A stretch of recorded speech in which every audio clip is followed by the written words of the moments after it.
अध्याय नंबर 15 के श्लोक नंबर 17 में कहा है कि उत्तम पुरुष है तू अन्य परमात्मा इति उदाहरते। वैसे पुण्यात्माओं, परमात्मा की परिभाषा अगर आपको बताने लगूंगा तो विषय अलग हो जाएगा, काफी समय लग जाएगा। परमात्मा उसको कहते हैं जो किसी की आत्मा नहीं दुखावे, कोई किसी का बेटा नहीं मारे, किसी की बेटी नहीं मारे, किसी का कैंसर नहीं करे, किसी का कोई दुख नहीं दे, केवल सुख सुख दे, उसको परमात्मा कहते हैं, श्रेष्ठ आत्मा। और हम उस परमात्मा को ना समझकर इस काल को परमात्मा कहने लगे। और किसी का बेटा मर गया, किसी की बेटी मर गई, किसी का बाप मर गया, किसी की माँ मर गई, कुणबा का कुणबा घाणी, कैंसर से पीड़ित हाहाकार मच रहा है। ये परमात्मा का लोक है, परमात्मा का लोक सतलोक है जहाँ दुख नाम की चीज नहीं। तो गीता अध्याय नंबर 15 के श्लोक नंबर 17 में स्पष्ट किया है कि उत्तम पुरुषत्व ने इन दोनों से अलग है, वो श्रेष्ठ भगवान पुरुषोत्तम, और जिसको परमात्मा कहा जाता है। और ये लोक धर्म अवश्य विवर्ती अवैश्वर है, जिस दो तीनों लोकों में प्रवेश करके सबका पालन करता है, वो है वो अविनाशी भगवान। तो कहते गीता अध्याय नंबर 7 के श्लोक नंबर 19 में, पुण्यात्माओं ये कंसेप्ट क्लियर करने के लिए 2 घंटे का सत्संग करना पड़ा, पहले भूमिका बनाने के लिए, ताकि आप बच्चों की बुद्धि वहां तक पहुंच सके। दास के बताना चाहे आपके ऊपर कैसे रैम हुआ है परमात्मा का, आपको शिक्षित किया। अगर अशिक्षित होते तो आप मेरा पत्थर मारते, ये क्या कह रहे हैं। और आज कुछ दिनों के बाद देखियो दास को पलकों पे बिठाएगी पूरा संसार। तो प्रसंग चला था कि गीता अध्याय नंबर 7 के श्लोक नंबर 19 में कहा है कि वो तत्वदर्शी संत तो बड़ा दुर्लभ है जो ये बतावेगा कि वासुदेव ही सब कुछ है। अपने आत्माओं, एक पंजाब का रहने वाला था, एक किसान था बहुत बड़ा, राम राय नाम था उसका, 800-900 बीघा जमीन थी, किसान था, सिख था। पहले ये सिख थे, सिख का यानी अपने हिंदुओं से ही अलग से, जैसे आज ये राधा स्वामी वाले कौन है, इसमें सभी जाति के लोग हैं हिंदू ही तकरीबन, या सिख भी हैं। आगे चल के ये धर्म का रूप धारण कर लेगा तो हमारा दुर्भाग्य ही होगा। तो ऐसे ही वो सिख धर्म, सिख माने शिष्य परंपरा से चल रहे थे, उनमें से था। और गुरु ग्रंथ साहिब की वाणी से वो काफी प्रभावित तो हैं सिख धर्म के पंजाब के व्यक्ति। तो गरीबदास साहिब जी आए हुए थे, उस परमात्मा को प्राप्त कर चुके थे, भगवान उनको मिले थे, सचखंड लेकर गए थे, वापस छोड़ा था। और उन्होंने उनको परमात्मा कबीर जी ने वो उनके अंतःकरण में ये अनमोल तत्व ज्ञान फीड कर दिया था। वो तत्व ज्ञान उन्होंने गरीबदास जी की वाणी रूप में दास के पास उपलब्ध है। तो उनका गरीबदास जी का शिष्य लुधियाना के पास एक वासियर गांव है, वासियर, उसके बाहर बनी में सफर कर पैदल चला करते थे। और वहां नहा धो के कुएं पे, किसी जल पे, तालाब पे बैठ गया, सुबह सुबह नित्यनेम कर रहा था, ऊंची स्वर में ब्रह्मवेदी बोल रहा था। और वो सिख राम राय जी नहाने सुबह सुबह सैर सपट्टे को गया। तो वाणी के बड़े मर्मज हैं, बड़ी प्यारी लगती है वाणी। उन्होंने देखा भी बड़ी गजब की वाणी किसकी है, तो खींच लिया आत्मा को, उसके पास जाकर बैठ गया। जब उस भक्त ने अपना नित्य नियम कर लिया तब उससे कहा कि महाराज जी, ए भक्त, ये वाणी किसकी है। उन्होंने बताया कि ये मेरे गुरुदेव की वाणी है। तो राम राय ने पूछा, वो संत अभी शरीर में है या शरीर छोड़ गए। उन्होंने बताया अभी शरीर में है। पूरा पता ले लिया उसने, राम राय ने, कि एड्रेस बता मुझे, इस महापुरुष के दर्शन करूंगा। तो वहां से चल पड़ा, छुटानी पहुंच गया लुधियाना से। अब गांव में गरीबदास जी कैसे थे, किसान के घर जन्म था, जाट थे, 1300 बीघे जमीन थी, बड़े बीघे थे, यानी ना 2500 बीघा जमीन थी, लगभग 1400 एकड़ वर्तमान की। और खूब पैसे वाले थे। और लेकिन खेत में अपना हाथ से काम करते थे, खेतों पशुओं का चारा भी स्वयं लाते थे, क्योंकि महापुरुषों में अभिमान नहीं होता, ना धन का, ना तन का, ना किसी संतान का।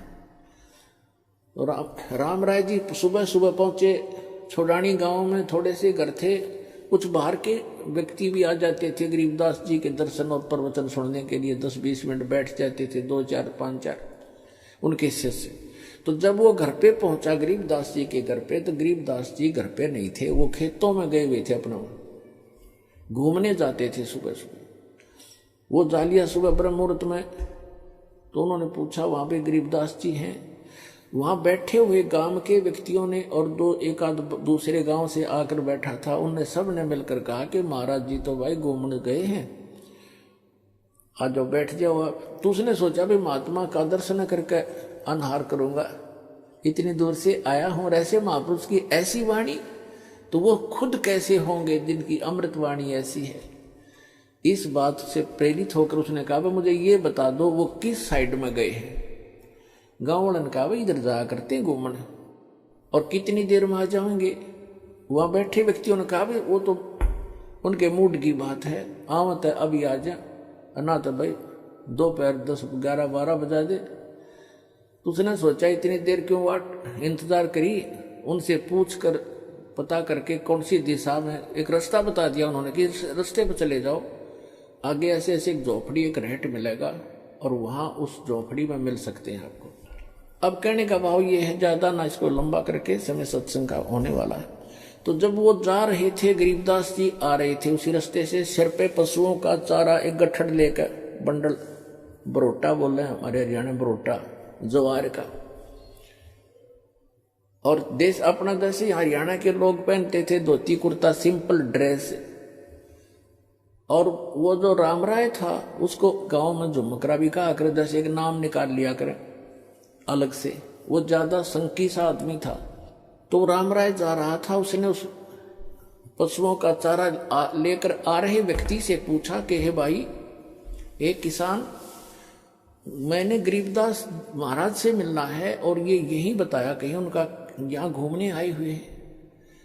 अब गरीबदास जी को तो पता था कि राम राय जी ने मन में क्या कल्पना कर रखी है साधु की, कि साधु होगा, सिर पर जटा होगी, दाढ़ी बड्डी होगी, कान पड़वा रखे होंगे, हाथ में चिमटा होगा, एक लाल कपड़ा लंगोट में बांध रखा होगा, या कति लाल कपड़े होंगे, मूंड मुंडा रखा होगा, घोटे में घोट हो रहा होगा, यानी कोई विशेष आडंबर ऊपर होगा, उसी को उसने संत मान रखा था। और गरीबदास साहब जी को पता था कि दूर देश से आया है जिज्ञासु, यदि मैंने ये कह दिया कि मैं हूं गरीबदास जी बोल भाई, तो ये यहीं से खेतों में से वापस हो लेगा कि यो किसा महाराज जी, क्योंकि इसने तो महाराज जी सोच रखा था लाल पीले कपड़े हो, सिर पर जटा हो, या कभी घोटम घोट हो, तिलक ला रखा हो, हाथ में चमटा हो, धूने पर बैठा हो, राख लपेट रखी हो। गरीबदास जी ने कहा कि आजा मेरे साथ वापस, मैं मिलाऊंगा उनसे। वो वापस हो लिया। अब जब वो लेकर आ रहे थे अपना सिर पे चारा, तो वहां बैठे शेष गांव का एक आधा कुछ बाहर के दूसरे गांव के आए हुए थे। उन्होंने भाग करके प्रणाम किया, किसी ने उनके सिर से चारा पशुओं का अपने सिर पे रख लिया, उनको फ्री किया। और राम राय ने पूछा ये कौन है? उन लोग भक्तों ने बताया कि यही तो है महाराज जी।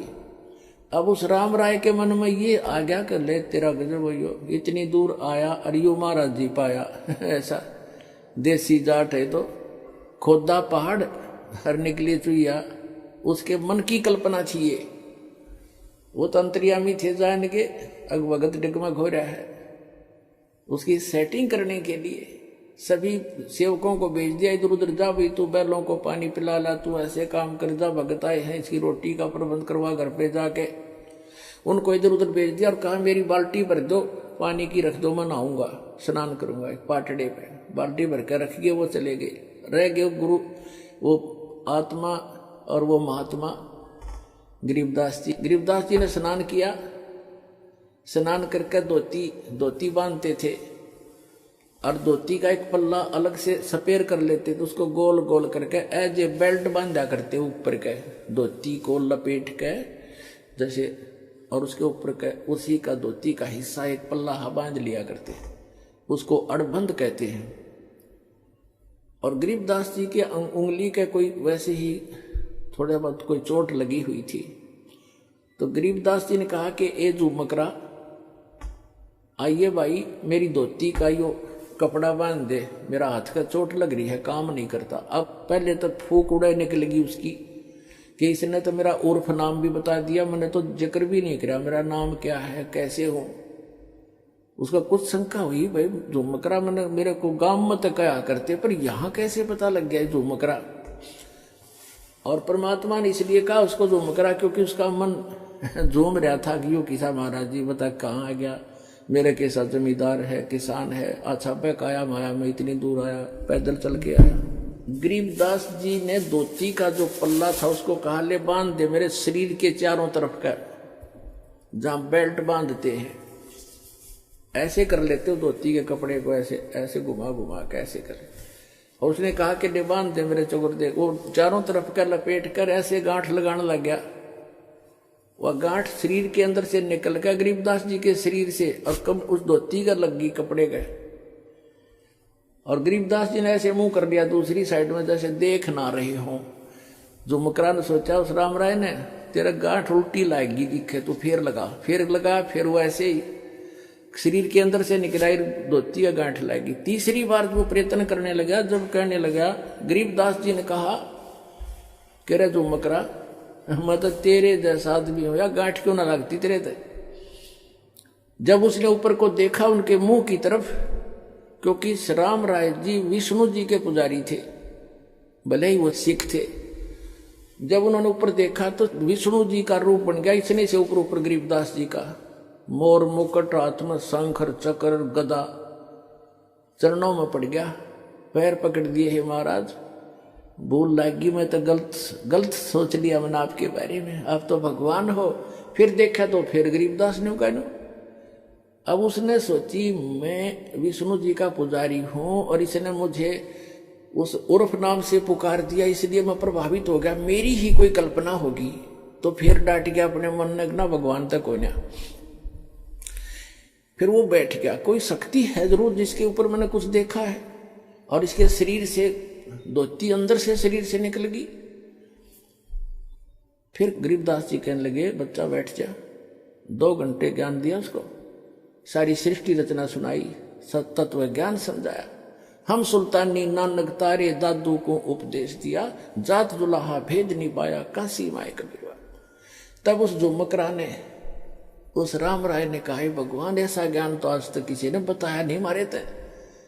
तब गरीबदास जी ने कहा था कि तत्व भेद कोई ना कह रे झुमकरा, यो पैसे ऊपर नाच सुनो राई झुमकरा, कोटों मध्य कोई नहीं रे झुमकरा, अरबों में कोई गर्क सुनो राई झुमकरा। ये झुमकरा राय कहते हैं, राय साहब यानी हे जैसे लैंडलॉर्ड था वो, कि हे राय झुमकरा, ये राय साहब कहते हैं तत्व भेद किसी के पास नहीं है, ये सब पैसे ऊपर ढोल पीट रहे हैं, पैसे उद्देश्य लेकर ये दंत कथा सुना रहे हैं। तत्व भेद कोई ना कह रहे झुमकरा, ये पैसे ऊपर नाच सुनो रहे झुमकरा। कहते कोटों मध्य कोई नहीं रहे झुमकरा, अरबों में कोई गर्क सुनो रहे झुमकरा। इन करोड़ संतों में आपको कोई संत नहीं मिलेगा, अरबों में कोई एक गर्क मिलेगा। गर्क माने कंप्लीट इन ऑल रिस्पेक्ट, यानी सैचुरेटेड, जिसके पास ज्ञान भी पूरा हो, जिसके पास मंत्र भी पूरे हो, जिसको अधिकार भी हो परमपिता की ओर से। कैसे ऐसा संत तुझे अरबों में पावेगा, करोड़ों में भी नहीं मिलेगा। और वही गीता जी कहती है कि बहु नाम जन्माना मनते ज्ञानवान माम प्रभुते, वासुदेव सर्वमति स महात्मा सुदुर्लभ है। तो पुण्यात्माओं तुम्हारा सौभाग्य आपका कि दास आपको वो संत मिल गया है जिससे विश्व का कल्याण हो सकता है। बोलो सतगुरुदेव।